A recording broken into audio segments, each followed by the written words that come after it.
Malam itu, angin sejuk berhembus lembut di lapangan terbang Serukam, Kecamatan Samalantan, Kalimantan Barat.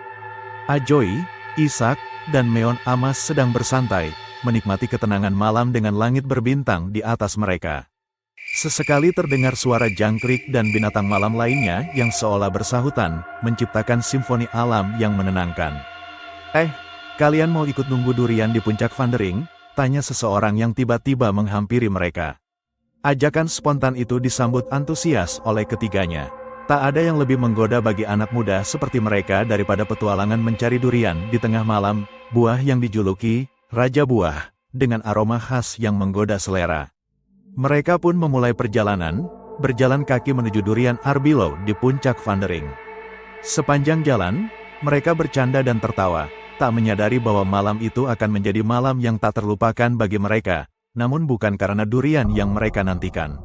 Setibanya di lokasi, mereka bertemu dengan beberapa anak SMP yang juga sedang menunggu durian jatuh di sebuah pondok kecil.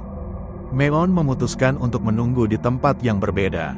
Ia memilih spot di atas jalan, dekat dengan tempat pemberhentian truk yang biasa lewat menuju Serukam.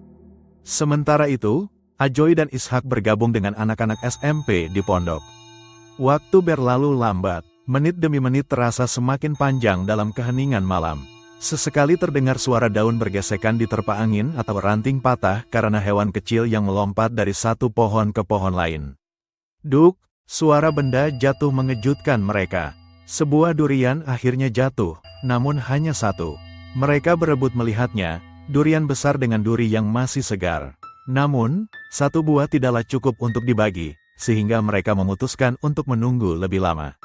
Jam menunjukkan pukul 12 lewat tengah malam ketika keanehan mulai terjadi. Awalnya, mereka mendengar suara burung yang tidak biasa, suara yang terdengar mengelilingi mereka. Suara itu bukanlah suara burung malam yang mereka kenal. Ada sesuatu yang berbeda, sesuatu yang membuat bulu kuduk mereka meremang. Kalian dengar itu? Bisik Ajoy, matanya waspada menelusuri kegelapan di sekitar mereka. Ishak mengangguk pelan, suaranya seperti berputar-putar mengelilingi kita.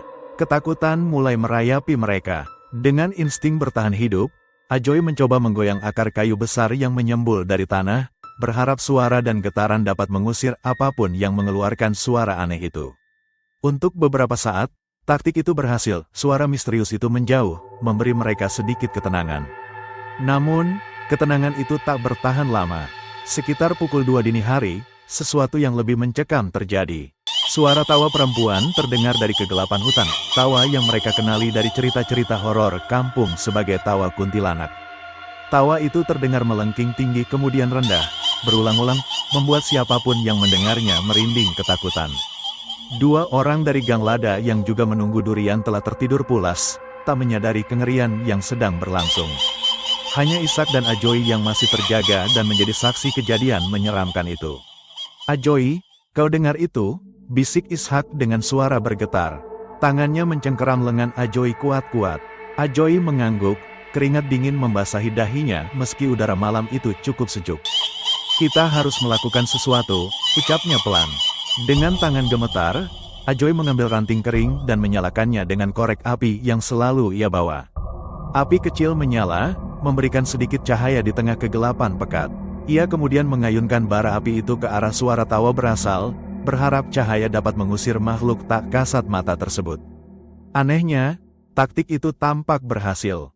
Setelah beberapa saat mengayun-ayunkan bara api, suara tawa menyeramkan itu perlahan-lahan memudar. Selama kurang lebih 15 menit, suara itu terdengar semakin jauh dan akhirnya menghilang sepenuhnya, meninggalkan keheningan yang melegakan sekaligus mencekam. Ishak dan Ajoy saling berpandangan. Tak ada kata yang terucap, namun mata mereka menceritakan ketakutan yang sama. Mereka telah menghadapi sesuatu yang tidak bisa dijelaskan, sesuatu yang akan mereka ingat seumur hidup. Malam itu, mereka tak mendapatkan banyak durian seperti yang diharapkan. Namun, mereka pulang dengan cerita yang jauh lebih menegangkan dari sekadar menunggu Raja Buah jatuh dari pohonnya. Cerita tentang malam mencekam di puncak Vandering, tentang suara-suara misterius dan tawa kuntilanak yang menghantui keheningan malam. Dan hingga kini, bila ada yang bertanya kepada penduduk sekitar tentang keanehan di puncak Vandering, mereka akan menceritakan kisah 3 pemuda yang berani menantang malam demi durian Arbilo, dan pengalaman mistis yang mereka alami, pengalaman yang kini menjadi legenda lokal yang diceritakan dalam bisikan-bisikan penuh kehati-hatian ketika malam mulai menyelimuti desa.